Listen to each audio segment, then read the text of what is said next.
সবাইকে স্বাগত জানাচ্ছি বিডি ভিউজে। আপনাদের সাথে আছি আমি Susmita Das. International criminal court বা আইসিসির ওপর নিষেধাজ্ঞা দিয়েছেন মার্কিন প্রেসিডেন্ট ডোনাল্ড ট্রাম্প। আইসিসি হল যুদ্ধাপরাধ ও গণহত্যার বিচারের জন্য বিশ্বের একমাত্র বৈশ্বিক ট্রাইব্যুনাল। ট্রাম্পের নিষেধাজ্ঞার কারণে এই আদালতের বিচার ও তদন্ত প্রক্রিয়া ব্যাহত হতে পারে। প্রেসিডেন্টের প্রথম মেয়াদেও আইসিসির প্রসিকিউটর আর তার সহকারীর ওপর নিষেধাজ্ঞা দিয়েছিলেন ট্রাম্প। আফগানিস্তানে মার্কিন সেনাদের যুদ্ধাপরাধের তদন্ত করছিলেন তারা। ওই নিষেধাজ্ঞার কারণে আইসিসিতে কর্মরত অনেকের যুক্তরাষ্ট্র ভিত্তিক অর্থনৈতিক সম্পদ আটকে দেওয়া হয়েছিল। বিস্তারিত থাকছে হায়দার সাইফের প্রতিবেদনে।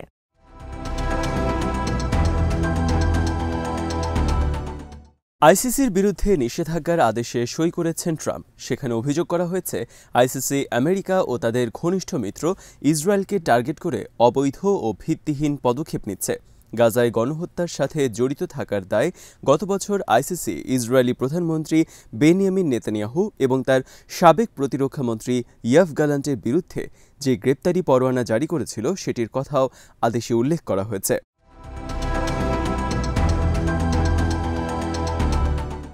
নেদারল্যান্ডসের রাজধানী হেগ ভিত্তিক এই আন্তর্জাতিক আদালত ট্রাম্পের নিষেধাজ্ঞার নিন্দা জানিয়েছে। এক বিবৃতিতে আইসিসি বলেছে, যারা এই আদালতের বিচার প্রক্রিয়ার সাথে কাজ করছে, আদালত তাদের পাশে সবসময় আছে। বিশ্বের বিভিন্ন জায়গায় যে বহু মিলিয়ন নিরপরাধ মানুষ সহিংসতার শিকার হচ্ছে, তাদের জন্য ন্যায় বিচার ও আশা নিশ্চিত করার জন্য আদালত কাজ করে যেতে প্রতিশ্রুতিবদ্ধ।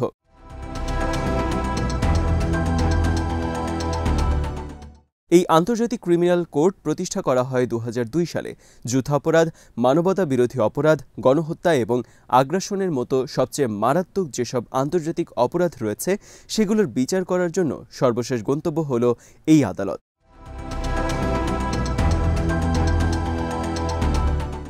যুক্তরাষ্ট্র আর ইসরায়েল আইসিসির সদস্য নয়, কিন্তু 125টি দেশ এই আদালতের প্রতিষ্ঠাকালীন চুক্তিতে স্বাক্ষর করেছে, যেটা রোম স্ট্যাটিউট নামে পরিচিত। বিভিন্ন দেশ যখন তাদের ভূখণ্ড সংঘটিত অপরাধের বিচার করতে পারে না বা করতে চায় না, তখন আইসিসি সেখানে হস্তক্ষেপ করে।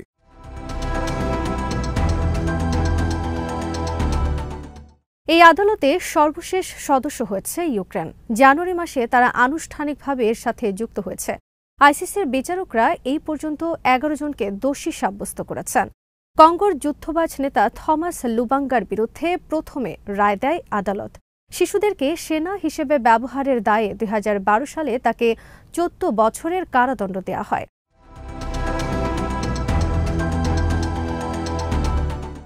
দ্য টার্মিনেটর নামে পরিচিত কঙ্গোর আরেক যুদ্ধবাজ ব্যক্তিকে দোষী সাব্যস্ত করে আইসিসি রায় দেয় 2019 সালের জুলাই মাসে। কঙ্গোর খনিজ সমৃদ্ধ অঞ্চলে 2002-3 সালে যে বর্বর জাতিগত সহিংসতা হয়েছিল, সেখানে সংঘটিত অপকর্মে জড়িত থাকায় তাকে এই শাস্তি দেওয়া হয়। দ্য টার্মিনেটর খ্যাত বস্কো তাগান্ডাকে এই মামলায় 30 বছরের কারাদণ্ড দেওয়া হয়।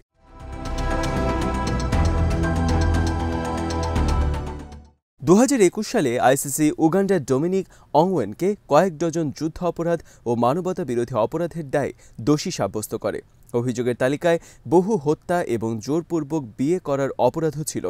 অংওয়েন একসময় শিশু যোদ্ধা ছিল। সেখান থেকে এক পর্যায়ে সে কুখ্যাত একটি বিদ্রোহী গ্রুপের নৃশংস কমান্ডার হয়ে ওঠে। এই বিদ্রোহী গ্রুপের নাম লর্ডস রেজিস্ট্যান্স আর্মি।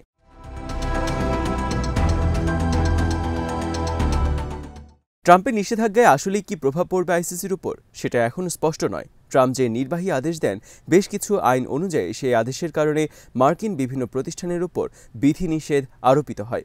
ফলে মার্কিন ট্রেজারি এবং পররাষ্ট্র দপ্তর এই আদেশের কারণে সুনির্দিষ্ট নিষেধাজ্ঞা আরোপ করে থাকে।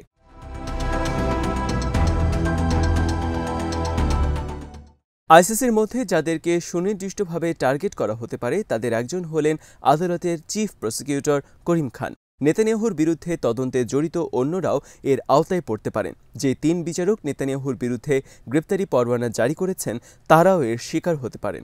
আবার আদালত নিজেই নিষেধাজ্ঞার শিকার হতে পারে। সেক্ষেত্রে বিচারিক কার্যক্রম অনেকটাই থমকে যেতে পারে।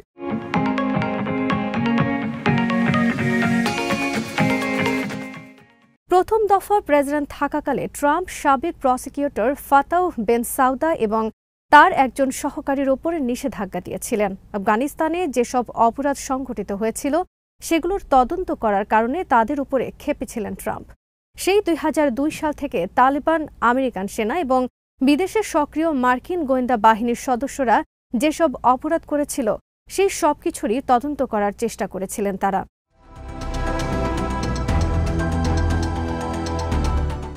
আদালতে কর্মরত ব্যক্তিদের যুক্তরাষ্ট্রভিত্তিক যে আর্থিক সম্পদ ছিল, ট্রাম্পের নিষেধাজ্ঞার কারণে বেন সাউদা সেগুলো ব্যবহার করতে পারেননি। তাছাড়া বেন সাউদা তার পরিবারের সদস্যদের জন্য যুক্তরাষ্ট্রে প্রবেশের অনুমতিও বাতিল করা হয়। ২০২১ সালে প্রেসিডেন্টের দায়িত্ব নেওয়ার পর জো বাইডেন ওই নিষেধাজ্ঞা তুলে নেন। নভেম্বর মাসে আইসিসির প্রাক বিচারকের একটি প্যানেল নেতানিয়াহু, গালান্ত এবং হামাসের সামরিক প্রধানের বিরুদ্ধে গ্রেপ্তারি পরোয়ানা জারি করে। গাজা যুদ্ধে সংঘটিত যুদ্ধাপরাধ এবং মানবতা বিরোধী অপরাধের অভিযোগে তাদের বিরুদ্ধে এই পরোয়ানা জারি করা হয়।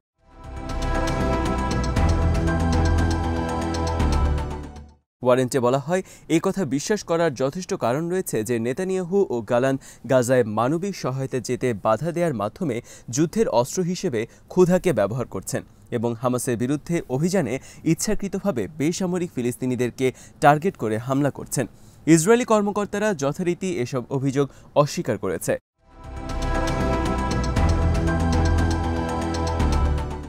আইসিসির এই গ্রেপ্তারি পরোয়ানা জারির মাধ্যমে প্রথমবারের মতো একটা গুরুত্বপূর্ণ পশ্চিমা মিত্র দেশের ক্ষমতাসীন নেতাকে যুদ্ধাপরাধ ও মানবতা বিরোধী অপরাধের অভিযোগে একটা বৈশ্বিক আদালতে অভিযুক্ত করা হলো। এই পরোয়ানার কারণে নেতানিয়াহু এবং আন্তর্জাতিকভাবে ঘোষিত অন্যান্য সন্দেহভাজন ব্যক্তিরা অন্যান্য দেশ সফরের সময় গ্রেপ্তারের ঝুঁকিতে থাকবেন। সেই দৃষ্টিকোণ থেকে এই পরোয়ানা তাদেরকে আন্তর্জাতিকভাবে আরও বিচ্ছিন্ন করে দিতে পারে।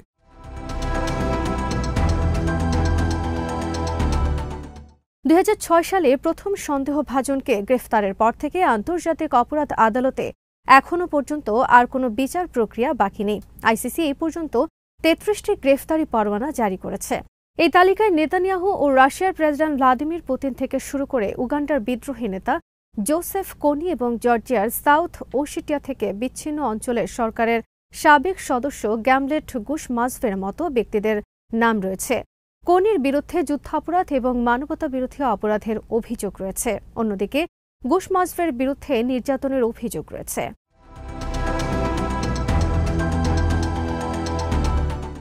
আইসিসিতে ৩টি রায় এখনও বাকি আছে। সেন্ট্রাল আফ্রিকান রিপাবলিকের খ্রিস্টান প্রধান বিদ্রোহী গ্রুপের কথিত নেতা, সাবেক CAR ফুটবল ফেডারেশনের প্রেসিডেন্ট প্যাট্রিস এডওয়ার্ড গাইসোনা এবং আলফ্রেড ইয়েকাটোমের বিরুদ্ধে একাধিক যুদ্ধাপরাধ ও মানবতা বিরোধী অপরাধের অভিযোগ রয়েছে।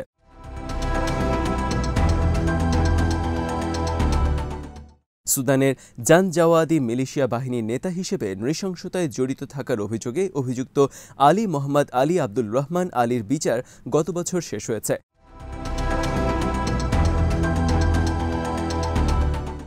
গত মাসে কয়েক ঘণ্টার জন্য লিবিয়ার এক যুদ্ধবাজকে হেফাজতে নেওয়ার প্রস্তুতি নিয়েছিল আদালত, কিন্তু আইসিসির সদস্য রাষ্ট্র ইটালি ওসামা আনজিমকে বাড়ি পাঠিয়ে দেয়।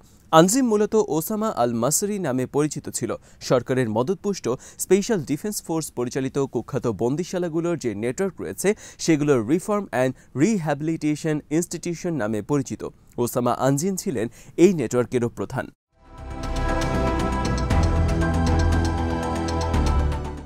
বিশ্লেষকরা বলছেন, ট্রাম্পের নিষেধাজ্ঞার কারণে আইসিসির আর্থিক সম্পদ ব্যবহারের পথ সীমিত হয়ে যেতে পারে। সেক্ষেত্রে চলমান তদন্ত ও বিচার পরিচালনা করা কঠিন হয়ে যাবে। আইসিসির চিফ প্রসিকিউটর সহ বিচার সংশ্লিষ্টরা নিষেধাজ্ঞার আওতায় আসলে তাদের পক্ষে কাজ করাটাও অসম্ভব হয়ে যাবে। এইসব চ্যালেঞ্জ সত্ত্বেও আইসিসি জানিয়েছে, যুদ্ধ অপরাধ ও মানবতা বিরোধী অপরাধের মতো গুরুতর অপরাধের বিচার প্রক্রিয়া তারা চালিয়ে যাবেন।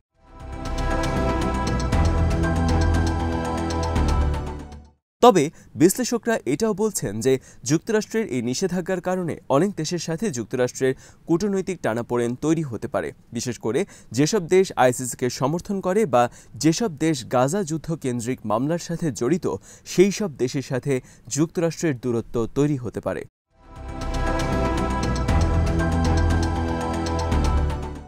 আজ এখানেই শেষ করছি।